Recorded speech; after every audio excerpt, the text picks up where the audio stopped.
This is just a quick, very rough video about how I organize the things that I read, how I find and organize them as a doctoral student. That's something that I think from the very beginning of your graduate studies is important to think about and start working on, because you end up reading a lot of stuff, and just being able to find what you read and remember it is really important. So I'm going to show you the tools that I use, but there's a lot of different programs for these. My selection is based off of what my university provided for free at the time when I was starting, as well as just personal preferences. But the main idea is that you need some way to find the literature that you're looking for, to organize it, including the citations and any PDFs or digital resources you have with them, and then some way to take notes on what you read and kind of synthesize it a little bit, because you read so much you don't always remember what you read the day before, so it helps if you have some record. So for finding articles, I usually start with Google Scholar, so scholar.google.com, and then I'm just going to give an example: critical theory in education, really straightforward. You see right here, this has this Get It at ASU link. So how you get that on there is you go over here and you choose Settings, and you can add your library through a library link. You just search it and add it on. That makes it so that when you are searching for something, you can get it really easily through your library. So I'm going to open this in a new tab to show you. This actually, it'll go in, my library will check to see if I'm logged in or not. If I am, it'll actually, this one, it takes me directly to the PDF, and I can download it right there. Sometimes you won't see it over here, like this one doesn't have it over here. If I click this button, a lot of time it's in the overflow menu.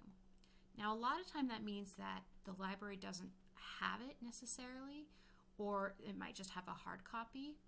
But the nice thing is, depending on how the library sites work,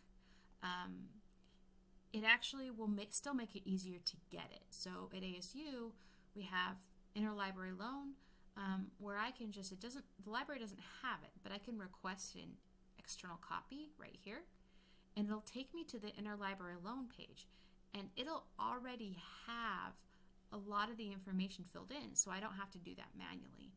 I usually go through and check it, and then I can just submit it, and then within a couple days the ASU library will send me a PDF of it. So starting from Google Drive makes it super easy to do that and super fast, so I like that. You'll also notice here that I have this little button that says Paper Pile. Paper Pile is how I organize all the literature I read and find and such. So I have this on here because I have a plugin for Google Chrome, an extension that brings that up here. So this is Paper Pile itself. It has a whole lot of literature. It has 4,931 pieces. I haven't read all of them, but they're all in here. You can organize them different ways. For me, I have folders that are by like project or class. So if I want to remember something I read about in creativity and education, they're all grouped together, and these can have subfolders. Or there's labels, and I use labels for topics because the topics are going to have a lot of different papers. A paper can have multiple topics, etc. I do this little, like this adoption underscore thing, because that makes it easier to manage the labels, because it puts all the adoption pieces together, and sometimes you forget which labels you have. I also have some key labels here that I just anchor and I put in a different format, and I use that to keep track of what I've already read or reviewed, and then note page, which I'll show you in a second. But before I show you that, I just want to show you an easy way to add to Paper Pile, and I believe Mendeley, probably Zotero, has something similar, is from within Google Scholar. This one, I can see right away that I already have in Paper Pile, and I can click here and I can view it right away. But if I haven't added it, I can actually just click here, and it'll add it in for me. It will attempt to download the PDF as well. So you see right here, it's getting it, and it managed to get the PDF. because PaperPile is also connected to my ASU library, my university library. That's what this icon does. And so it'll just do all that stuff for me. Doesn't always work, but when it does, it's great. And then I edit the citation. I use APA style, and most of the time, and they like sentence case for titles. So that means that the first letter is capitalized, but the rest aren't. So any reference manager is going to require you to do that because they don't know which things should be capitalized because if there was a name or something in here. So I just do that right away so that then when I go here and I click Cite, I can choose different formats, but right now it's selected as APA. If I click Cite, I'm able to really easily, let me just show you an example here. I can just really easily paste in the citation. I don't care, whatever. So that makes it super easy. So then, another thing I really like about PaperPile is that I can share papers really easily. So I can, if I want to share these with someone, I can actually create a link to those 3 articles, and they can open them and they have all the information they need right here with the PDF and such. So that makes it really easy for collaboration as well, even if people don't have PaperPile.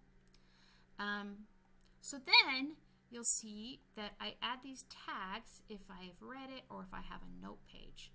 So say I was looking at this article and I don't always remember what I've already read and what I haven't read, etc. But this one has a note page by Larson right here. So I actually open up OneNote, and I use OneNote for keeping track of my notes on the literature and such. And I use OneNote because my university provides it. So you see here I have notes on it. I'll put quotes. I'll put screenshots of really important figures and such. And then I always, not always, but I usually write some type of summary here because then I can take this when I'm writing and I can copy this summary directly into the paper I'm writing, and then I just edit it within the paper. But it gives a really good starting place for writing, and it makes it a lot easier. So this is how all my notes are organized in OneNote. OneNote has different notebooks. I have a literature notes, then there's sections, and then notes within each section. So I put them in the sections because then when I'm trying to remember stuff, I can flip through and review things easily. Sometimes they overlap though, so I also use the search feature.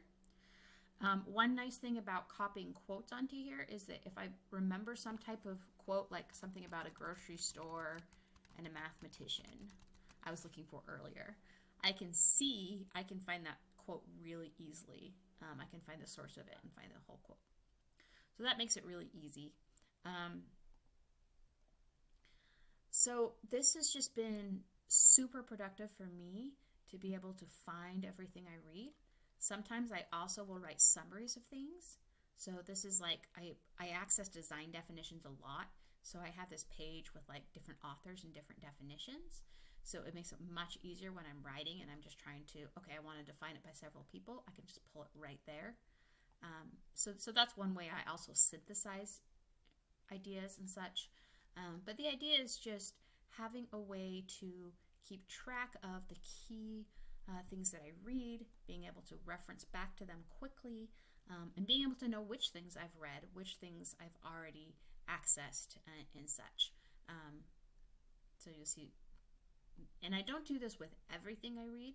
I just do it with the things that are most critical to my research area and that I'm using in specific articles and such. So I hope that's helpful. There's some other things as a doctoral student, like making sure you're writing and you're journaling about your ideas. I actually use Google Docs for that for different reasons.